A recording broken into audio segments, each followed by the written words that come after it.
Hello everyone, my name is Ritu and I'm going to teach you chapter 9, class 12 economics. The chapter name is environment and sustainable development. Okay, चलिए शुरू करते हैं 9th chapter जो कि ज़्यादा बड़ा नहीं है, easy है, don't worry. Okay, चलिए start with the topics. क्या क्या टॉपिक आज हम डिस्कस करेंगे इस चैप्टर के अंदर. The first one is introduction, second one is environment definition and function, third one is state of India's environment, fourth one is sustainable development, fifth one is strategies for sustainable development and the last one is conclusion. इसके अलावा इसमें कई और topics भी include किए गए हैं, ठीक है, जैसे कि चिपको मूवमेंट, ठीक है, ओजोन लेयर, तो वो हम आगे पढ़ेंगे, इसमें मेंशन होगा. ठीक, the economic development that we have achieved so far has come at a very heavy price at the cost of environmental equality. देखिए, इकोनॉमिक डेवलपमेंट जो हमने अचीव किया है वो हमें ऐसे ही नहीं मिला, ठीक है, इसकी बहुत हाई कॉस्ट हमने पे की है. एक तरीके से हम कह सकते हैं, अगर हम बहुत सिविलाइज्ड हो गए हैं, ठीक, हमने बहुत कुछ नई नई टेक्नोलॉजी को अपने लाइफ में अडप्ट कर लिया है, ठीक है, और बहुत सारे रिफॉर्म्स को अडप्ट कर लिया है for the development of economy, right, जिसमें कह सकते हैं कि LPG like liberalisation, privatisation and globalisation.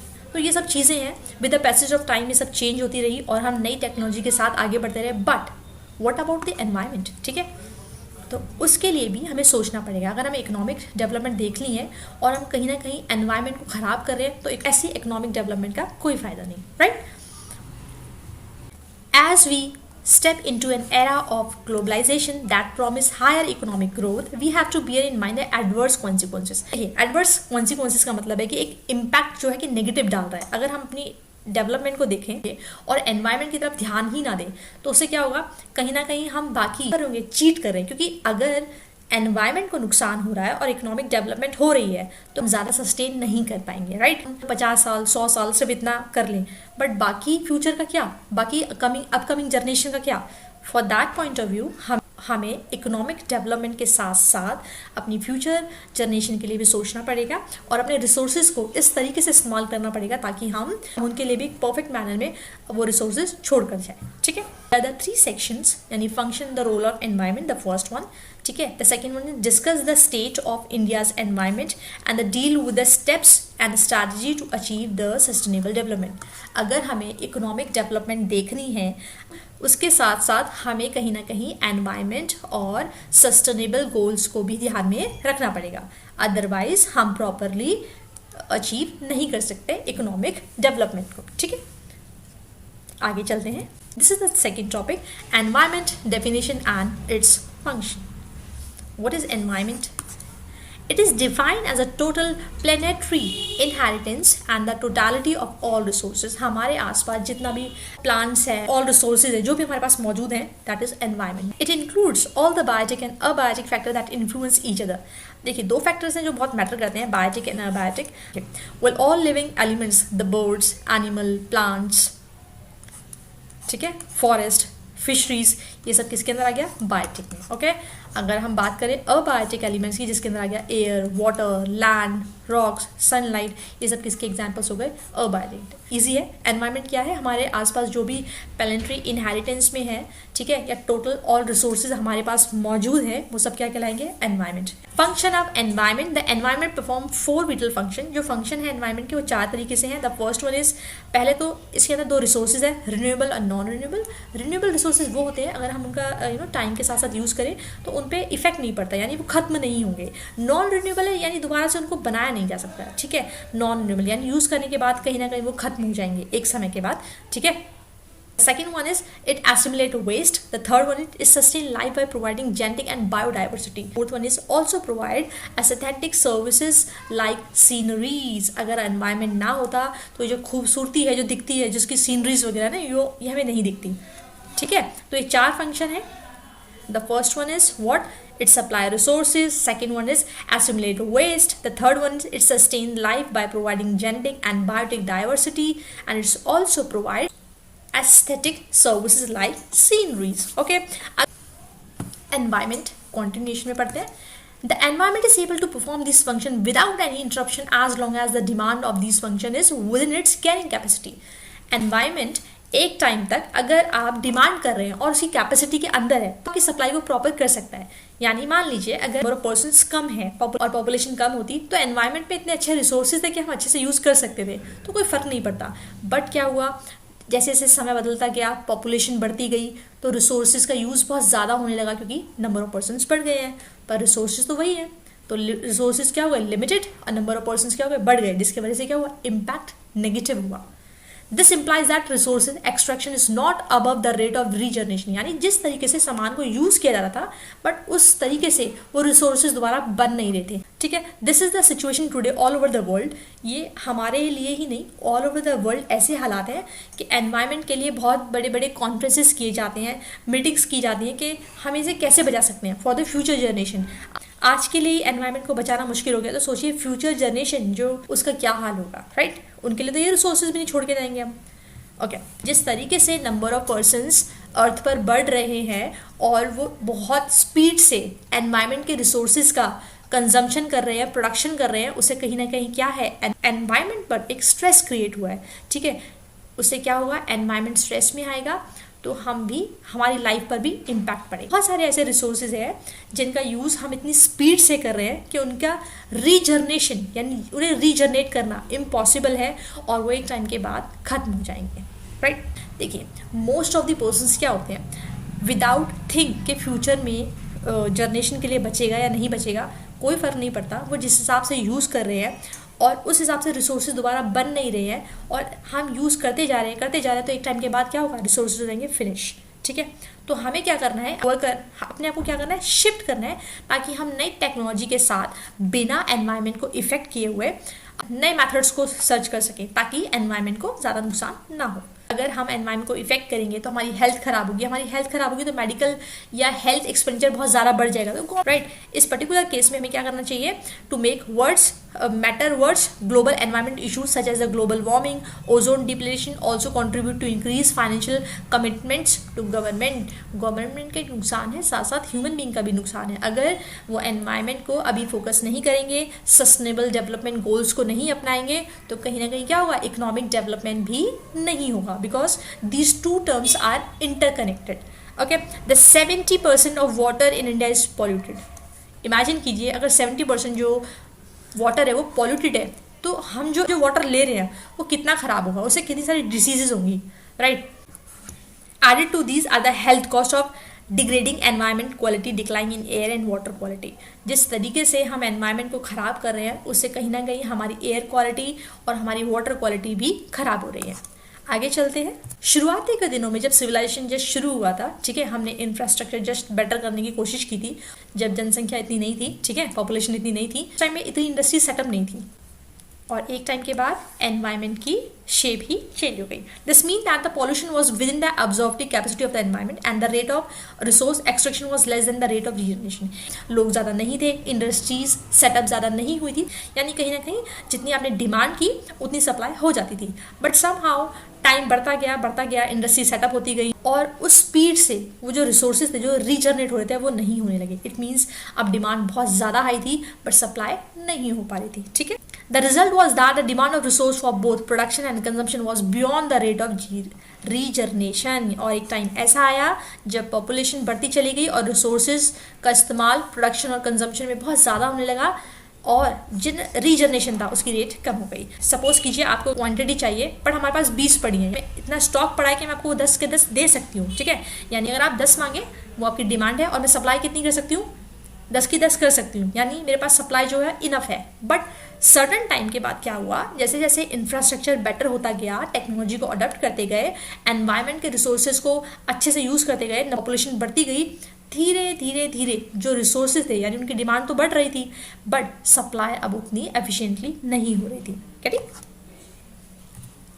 State of India's environment, India के एनवायरनमेंट की सिचुएशन कैसी है at present. India has abundant natural resources in terms of rich quality of soil, hundreds of river, tributaries, lush green forest, plenty of mineral deposits beneath of the land surface, vast stretch of Indian Ocean, ranges and mountain। इसके साथ साथ हमारे पास natural resources का भंडार था, it means enough quantity में थे, ठीक। अबेंडेंट नेचुरल रिसोर्सेज जैसे कि अच्छी सॉइल, एनिमल्स, प्लांट, फॉरेस्ट, सब कुछ हमारे पास परफेक्ट था। ठीक, बहुत नेचुरल रिसोर्सेज थे हमारे पास, और साथ हमारी जो सॉइल है वो फर्टाइल थी, बहुत यूजफुल थी, ठीक है, for the agriculture. The black soil of the Deccan plateau is particularly suitable for cultivation of cotton. अगर आप इंडिया का मैप देखें, ठीक है, दैट इज दक्कन, इन ये जो एरिया है वो दक्कन कंसीडर कीजिए। तो जो यहाँ का लैंड है ना वो कॉटन के लिए बहुत यूजफुल है, जिसमें थोड़ा बहुत गुजरात आ गया, महाराष्ट्र आ गया, ठीक है। तो Deccan plateau is particular suitable for cultivation of cotton, right, leading to the concentration of textile industry in this region. Industries भी अच्छी हैं, सेटअप की जा सकती हैं। इंडो जेनेटिक प्लेन्स है वो अरेबियन सी से लेके बे ऑफ बंगाल तक फैला हुआ था, जो कि बहुत मोस्ट फर्टाइल लैंड में कंसीडर करते हैं। Large deposit of iron ore, coal, natural resources are found in a country. India alone account for 20% of the world total iron ore reserves. पूरे वर्ल्ड का 20% आयरन ओर रिजर्व्स हमारे पास है। इसके अलावा कई और भी रिजर्व्स हमारे पास मिलती है, जैसे bauxite, copper, chromate, diamond, gold, lead, lignite, बहुत मिलते हैं। और also available in a different part of a country, और एक जगह नहीं, हमारी कंट्री के डिफरेंट पार्ट्स में। How the development activity in India वो have resulted in pressure on its finite natural resources. इसके अलावा भी बहुत सारे नेगेटिव इम्पैक्ट हैं एनवायरमेंट पर। आपने सुना होगा काफ़ी सारे पॉल्यूशंस के बारे में, एयर, सॉइल, वाटर, ऐसे ही कई सारी पॉल्यूशंस की वजह से हमारे एनवायरमेंट में नेगेटिव इम्पैक्ट पड़ा है, जिसकी वजह से क्या हुआ है, इकोनॉमिक पर भी इम्पैक्ट आता है, ठीक है। Air pollution, water contamination, soil erosion, deforestation and the wild extinction are the some of the most pressing environment concern of India. ये सब वो रीजंस है जिनके ऊपर हमें क्या करना है, फोकस करना है। The priority issue identify land degradation, biodiversity loss. Some of the factor responsible for land degradation are, land degradation हम कह सकते हैं, यानी लैंड की ब्यूटी को आप डिस्ट्रॉय कर रहे हैं, खराब कर रहे हैं, ठीक है। लॉस ऑफ वेजिटेशन, अगर लैंड की ये ऐसी हालत होगी जैसे कि यहाँ दिख रही है, तो सोचिए हम क्या बोएंगे, अगर क्रॉप्स नहीं होगी, एग्रीकल्चर प्रोडक्शन नहीं होगा, तो हम क्या खाएंगे। Shifting cultivation, these are the factor जिनके वजह से हमारे एनवायरनमेंट पे क्या हो रहा है, नेगेटिव इफेक्ट पड़ रहा है, ठीक है। Open essence resources, poverty, okay, improper crop rotation, ज़्यादा ग्रेजिंग कह सकते हैं, शिफ्टिंग कल्टीवेशन कह सकते हैं। इसमें से 5 या 6 फैक्टर को भी याद कर सकते हैं। India support approximately 70% of the world human and 20% of the livestock population. Okay, only 2.5% of the world geographical area, यानी इतने कम एरिया में इतने ह्यूमन बींग्स और इतने लाइफ स्टॉक को सपोर्ट करता है। The high density of population, देखिए हाई डेंसिटी आप ये कह सकते हैं कि एक पर्टिकुलर एरिया है, ठीक है, और इसमें नंबर ऑफ पर्सन मान लीजिए 10 रह रहे हैं, और सेम ये भी एक एरिया है, एक रूम है, ठीक है, और इसमें 12 लोग रह रहे हैं, और ये एक रूम है और इसमें 30 लोग रहे हैं। तो हाई डेंसिटी किसकी हुई, इसकी। यहाँ is the most high density in population, okay. The per capita forest land in a country is only 0.08 hectare against the requirement of 0.4%। आप समझ सकते हैं कि पर कैपिटा फॉरेस्ट लैंड की जितनी कंट्री को नीड है वो है 0.47, और हमारे पास है कितना, 0.08, बहुत कम है, ठीक है। Estimation of soil erosion show that soil is being eroded at the rate of 5.3 billion tons a year from the entire country, as a result which country loses 0.8 billion tons on nitrogen. इतना land का erosion होने की वजह से, soil erosion होने की वजह से हमें हर साल इन नाइट्रोजन, फास्फोरस, पोटाशियम का नुकसान हो रहा है, राइट। बहुत बड़ा नंबर है ये, ठीक है। अपने एलिमेंट्स को या अपने रिजर्व्स को बचा नहीं पा रहे हैं, ठीक। In India air pollution is spread in urban area where the vehicle are the major contribution and in a few others area which have a high concentration industries and thermal power plant. बहुत सारे urban areas में ऐसा होता है कि सबके पास अब घर में अगर एक फैमिली है तो 4 गाड़ियाँ मिल जाएंगी, और ऐसा कोई नहीं कि भाई ठीक है गाड़ी को शेयर कर लेते हैं, मैं ऑफिस जाते हुए छोड़ दूंगा, नहीं, सबको अपनी अपनी पर्सनल गाड़ी चाहिए। बाइक, स्कूटी तो डैम श्योर सबके घर में होगी, ठीक है, कोई एक आधी होगा जिसके घर में नहीं होगी, बट अदरवाइज देखिए सब पॉल्यूशन तो फैला रहे हैं। इन इंडिया एयर पॉल्यूशन बहुत तेजी से फैल रहा है, नो डाउट, ठीक। जिसका एक मुख्य कारण क्या है कि आपके पास व्हीकल है और हर बंदा जो है पब्लिक ट्रांसपोर्ट को यूज़ नहीं करना चाहता, जिसकी वजह से सब क्या अपना पर्सनल व्हीकल उठाते हुए चले जाते हैं, जिसकी वजह से क्या होता है, पॉल्यूशन होता है, ठीक है। 1951 में अगर व्हीकल जो थे वो 3 लाख थे, ये 3 लाख से बढ़कर कितने हुए, 67 करोड़। लाख से डायरेक्ट 67 करोड़, ओके। 1951 में इतने थे और 67 करोड़ हो गए 2003 में। India is one of the 10 most industrialist nation of the world. जो हमारा सेंट्रल पॉल्यूशन कंट्रोल बोर्ड है, उन्होंने ऐसे 17 कैटेगरीज आइडेंटिफाई की है लार्ज एंड मीडियम स्केल की। हमारे गवर्नमेंट के सामने ऐसे कई चैलेंजेस हैं जिनको हम सेंट्रल गवर्नमेंट और स्टेट गवर्नमेंट मिलकर कंप्लीट कर सकते हैं। हम उन्हें ऐसे कई सारे मेजर्स के साथ अडॉप्ट कर सकते हैं by the ministry of environment and the central and state pollution control board, but only and only when, जब क्या हो, हम सस्टेनेबल डेवलपमेंट को अपनाना चाहें। The concern for future generation also can make development last for ever. Future या coming generation को भी ध्यान में रखना होगा, क्योंकि अगर हम उनके लिए कोई रिसोर्स छोड़ के ही नहीं जाएंगे तो उनकी लाइफ क्या होगी, waste. Sustainable development most important. Sustainable development होता क्या है? सस्टेनेबल डेवलपमेंट बेसिकली ये कीजिए, अगर आपके पास कोई रिसोर्स एट प्रेजेंट मौजूद है ठीक है, तो आप क्या कीजिए, उसको यूज़ कीजिए, बट उस तरीके से यूज़ कीजिए कि जो फ्यूचर जनरेशन है, जो आने वाली जनरेशन है, अपकमिंग जनरेशन है, उनके लिए वो रिसोर्सेज प्रॉपर एफिशिएंटली मैनर में होने चाहिए, ठीक है। ऐसा ना हो कि आपने अपनी लाइफ जी ली और सारे रिसोर्सेज यूज़ कर लिए, ठीक है, और जो आने वाली जनरेशन है उनके लिए कुछ बचे ही ना, राइट। चलिए पढ़ते हैं। एनवायरमेंट और इकोनॉमी इंटरडिपेंडेंट है, ठीक। अगर एनवायरमेंट खराब तो इकोनॉमिक डेवलपमेंट का कोई फायदा नहीं। Hence development that ignore it's repercussion on the environment will destroy the environment. अगर आप इस डेवलपमेंट को इग्नोर कर देंगे तो इसका जो एनवायरमेंट पर इफेक्ट आएगा वो बहुत ही खराब होगा। रिपरकशन का मतलब होता है negative impact. What is needed is sustainable development. Development that will allow all future generation to have a potential average, quality of life that is at least as high as that which is being enjoyed by current generation.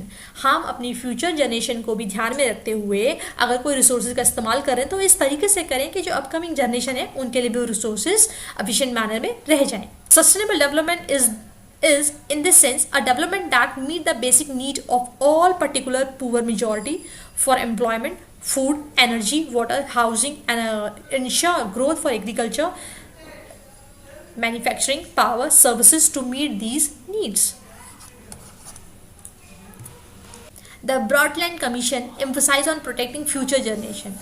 What it means? अगर आप कोई resources at present इस्तेमाल कर रहे हैं और बिना उनके बारे में सोचे हुए तो कोई फ़ायदा नहीं। You have to be keep in mind कि हम जो रिसोर्सेज इस्तेमाल कर रहे हैं, ठीक है, अपने एनवायरनमेंट से ले रहे हैं, उसका इम्पैक्ट आने वाली जनरेशन पर ना पड़े। इट मीन्स कोई भी इम्पैक्ट नेगेटिवली ना हो। अगर कोई रिसोर्सेज आप इस्तेमाल कर रहे हैं तो फ्यूचर जनरेशन के लिए बचना चाहिए। At the least we should leave the next generation at stock of quality of life. यानी आने वाली जनरेशन के लिए हम वो ज़िंदगी, वो लाइफ छोड़ कर जाएँ ताकि वो अपनी लाइफ को प्रॉपरली जी सकें, ठीक है। ऐसा कोई काम ना करें जिसके थ्रू हमें पता चले या हमें लगे कि फ्यूचर जनरेशन के लिए नुकसान होगा, right. According to Herman Daly, the leading environment economist, to achieve sustainable development for the following need to be done. पाया जा सकता है सस्टेनेबल डेवलपमेंट को, but how? Limiting the human population कम कर दीजिए। टेक्नोलॉजी को इस तरीके से इस्तेमाल कीजिए जिसका नेगेटिव इम्पैक्ट ना हो एनवायरमेंट पे भी और इकोनॉमी पे भी, ठीक है। रिन्यूएबल रिसोर्सेज का ज़्यादा इस्तेमाल कीजिए, नॉन रिन्यूएबल रिसोर्सेज का कम इस्तेमाल कीजिए, और inefficiency arising from population should be corrected. कुछ स्ट्रैटेजीज हैं जो एग्जाम पॉइंट ऑफ व्यू से इंपॉर्टेंट है, ओके, हम देखते हैं। Okay, the first one is use of non conventional resources. India is usually depend on the thermal and hydro. India के पास thermal, अगर हमें इलेक्ट्रिसिटी चाहिए तो थर्मल और हाइड्रो पावर प्लांट्स का बहुत इस्तेमाल होता है लार्ज प्लेटफॉर्म पर, बट इसका इम्पैक्ट जो है एनवायरनमेंट पे कम्प्लीटली नेगेटिव है, एडवर्स है। तो हमें क्या करना चाहिए? इसका कोई अल्टरनेट ऑप्शन सोचना चाहिए ताकि हम क्या अपने एनवायरनमेंट को ज़्यादा नुकसान ना पहुँचाएं। आपको पता है इंडिया में बहुत सारी रिवर्स हैं, पर इनका इस्तेमाल करते हुए कहीं ना कहीं हम विंड और सोलर रेज का इस्तेमाल कर सकते हैं, ठीक है, ठीक है। जैसे विंड जहाँ बहुत तेज़ फ्लो करती हो, एंड सोलर रेज से भी हम इस्तेमाल कर सकते हैं, बट इससे नेगेटिव इम्पैक्ट तो नहीं पड़ेगा। बट प्रॉब्लम क्या है, लार्ज स्केल पे हुआ नहीं है। Why it is so? Technological devices, क्योंकि हमारे पास कहीं ना कहीं टेक्नोलॉजी डिवाइसेस की कमी है, यानी टेक्नोलॉजी की कमी है। The second one is LPG, gobar gas in a rural area, household in a rural area generally use wood, okay. जो ग्रामीण क्षेत्र की जो फीमेल्स होती हैं या जो रूरल एरिया की फीमेल्स होती हैं वो जनरली लकड़ियाँ वगैरह यूज़ करती हैं, ठीक है। गोबर के उपले बोलते हैं उनको, और लकड़ियाँ, ठीक है, जो भी होता है उनके पास उसका इस्तेमाल करती हैं। बट अगर उससे इम्पैक्ट हो रहा है एनवायरनमेंट पे, डिफॉरेस्ट्रेशन हो रहा है, तो इसका इस्तेमाल कहीं ना कहीं कम करना चाहिए, उन्हें अवेयरनेस देनी चाहिए। Reduction in a green cover, wastage of cattle dung and air pollution. To rectify this हमें क्या इस्तेमाल करना चाहिए, सब्सिडी देनी चाहिए एलपीजी, ठीक है। It is a clean fuel, it reduce household pollution to a large extent. अगर एलपीजी का इस्तेमाल करेंगे रूरल एरिया में तो कहीं ना कहीं वो क्लीन फ्यूल है और वो एनवायरनमेंट को नुकसान भी नहीं देगा, right. Okay, also energy wastage is minimize, और एनर्जी का जो वेस्टेज है वो भी मिनिमाइज हो जाएगा, ये इस्तेमाल कर सकते हैं। नेक्स्ट करते हैं, अगर सीएनजी की बात करें, okay, in Delhi the use of compressed natural gas as a fuel in a public transport system has significantly lowered air pollution and the air has become cleaner the last few years. देखिए ये तो NCERT की line है, आपको पता है air quality at present कैसी है, ठीक। इन दिल्ली जो हम अगर सीएनजी यूज़ करते हैं, ठीक, तो उससे क्या होगा, जो पब्लिक ट्रांसपोर्ट है बेसिकली सिग्निफिकेंटली एयर क्वालिटी अच्छी हुई है, राइट, एयर क्लीन हुई है। विंड पावर पढ़ते हैं, in the area where speed of wind is usually high, जहाँ पर बहुत तेज़ी से हवाएं चलती हैं तो वहाँ पर उन हवाओं का इस्तेमाल कर सकते हैं इलेक्ट्रिसिटी के लिए विदाउट एनी एडवर्स इम्पैक्ट, वो और कोई एनवायरनमेंट पे नेगेटिव इम्पैक्ट भी नहीं डालती, ठीक। Solar power through photovoltaic sales, इनका भी इस्तेमाल कर सकते हैं। India is naturally endowed with a large quantity of solar energy in the form of sunlight. हम sunlight का इस्तेमाल एक efficiently manner में कर रहे हैं और इसका कोई negative impact भी नहीं पड़ता हमारे environment पे। इसका इस्तेमाल बहुत अलग अलग तरीके से किया जा सकता है, ठीक है। अब करते भी हैं, कपड़े सुखाने में, अनाज को सुखाने में, एग्रीकल्चर के टाइम पर भी इस्तेमाल करते हैं, ठीक है। We also use sunlight to warm ourselves in a winter. Plant use solar energy to perform photosynthesis, भी इस्तेमाल करते हैं सोलर एनर्जी का in the process of photosynthesis, यानी अपने खाना बनाने में। Now with the help of the photovoltaic cells solar energy can be converted into electricity. इन सेल्स के थ्रू हम जो अपनी सोलर एनर्जी है उसे कन्वर्ट कर सकते हैं इन इलेक्ट्रिसिटी। तो this technology is extremely useful to remote areas and for the place where the supply of power through grid and power lines is either not possible or proves very costly, ठीक है। This technology is also totally free from pollution. In recent years India is taking effort to increase the power generation through solar. India is also leading an international body called International Solar Alliance, ठीक है। आगे चले, mini hydel plants in mountainous regions, streams can be found almost everywhere। आपने पहाड़ों वगैरह के area में देखा होगा झरने ऑलवेज बहते हैं, ठीक है, बहते हुए, उसमें थ्रू आउट द ईयर पानी रहता है, जैसे पेरेनियल। इनका क्या हो सकता है, इनका इस्तेमाल कर सकते हैं इस पानी का, वो क्योंकि ऊपर बहुत ऊंचाई से बहता है तो आप छोटे छोटे प्लांट्स लगा सकते हैं जिनको मिनी हाइडल प्लांट्स बोला गया है। इस प्लांट का इस्तेमाल कर कर आप इलेक्ट्रिसिटी जनरेट करेंगी, जो लार्ज स्केल पे नहीं कर सकते, स्मॉल स्केल पे तो किया जा सकता है, ठीक है। आगे बढ़ते हैं, traditional knowledge and practices. Traditional Indian people have been close to their environment. देखिए हम अपने एनवायरनमेंट से सब कहीं ना कहीं कनेक्टेड है, सबको पसंद है नेचर एक्सप्लोर करना, घूमना। ग्रीनरी नहीं होगी तो सोचो आपकी सेल्फी कैसी आएगी, ठीक है। They have seen more a component of the environment and not its controller. If we look back at our agriculture system, healthcare system, housing, transport, we find that all practice has been environment friendly. अगर हम अपने आसपास देखें, चाहे हमारा agriculture हो, health care system हो, housing, transport हो, ये सब क्या है, हमारे एनवायरमेंटल फ्रेंडली, यानी कहीं ना कहीं ये कोई नेगेटिव इंपैक्ट नहीं डालते। अगर हम ट्रेडिशन की बात करें, only recent have been drift away from the traditional system. धीरे धीरे हम क्या होता है, हमसे शिफ्ट होते जा रहे हैं, ठीक है, अपने ट्रेडिशनल सिस्टम को भूलते जा रहे हैं। तो हम अपनी बायोडाइवर्सिटी पे, अपने फॉरेस्ट पे कहीं ध्यान नहीं देते। तो होता क्या है, हम कहीं ना कहीं अपने इस ट्रेडिशन से दूर होते जा रहे हैं, ठीक है, यानी हम अपने एनवायरनमेंट के तरफ ध्यान नहीं देते। आई नीड टू कि हम फिर से उस ट्रेडिशन से जुड़े, उस ट्रेडिशनली मेथडों से जुड़े, ताकि हम एनवायरनमेंट को प्रोटेक्ट कर सकें। About 8,000 these are the regular use of various system of treatment including folk tradition. We are ignoring our traditional systems such as Ayurveda, Unani, Tibetan folk system, ठीक है, ठीक। These healthcare systems are in great demand again from creating chronic health problems. तो क्या होता है, जो problem काफ़ी time से चलती आ रही है उनके लिए बहुत ही फायदेमंद है, ठीक है। आयुर्वेदा तो सुना होगा, होम्योपैथी वगैरह तो सुना होगा ना, बस समझ लीजिए वैसे ही कुछ ट्रीटमेंट है जो ट्रेडिशनली बेस्ड है, ट्रेडिशन पे है, आज से नहीं है, ठीक है। फिर से डिमांड में आने लगी हैं, ठीक है। Nowadays every cosmetic product like hair oil, toothpaste, body lotion, face cream and what not in herbal composition, not only are these product environment friendly, they are relatively free from side effects. आप कई सारे product इस्तेमाल करते होंगे अपने लिए, जैसे कि हेयर ऑयल हो गया, टूथपेस्ट हो गया, बॉडी लोशन हो गया, फेस क्रीम हो गया। तो अगर आप ऐसा प्रोडक्ट इस्तेमाल करें जो हर्बल से बना है, औषधि वगैरह से बना है और एनवायरमेंटल फ्रेंडली भी है, तो उससे साइड इफेक्ट नहीं हुआ, एटलीस्ट आप यूज़ करते हुए डरेंगे तो नहीं कि यार केमिकल प्रोसेसिंग है। ठीक है, बायोकम्पोजिंग देखते हैं। बायोकम्पोजिंग क्या है? In our quest of increasing agriculture production during the last 5 decades और so we almost totally neglecting the use of compost and completing switch over the chemical fertiliser.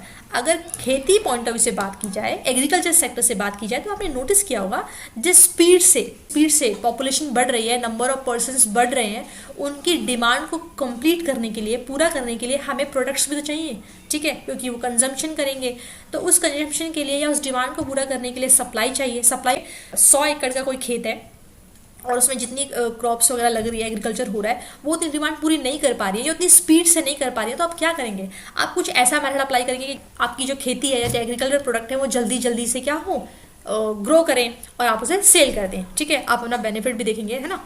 तो ये क्या होगा, उसके लिए आप केमिकल फर्टिलाइजर यूज करने लगते हैं, ना कि eco-friendly. These groundwater system was suffered due to the chemical contamination and demand of irrigation has been going up year after year.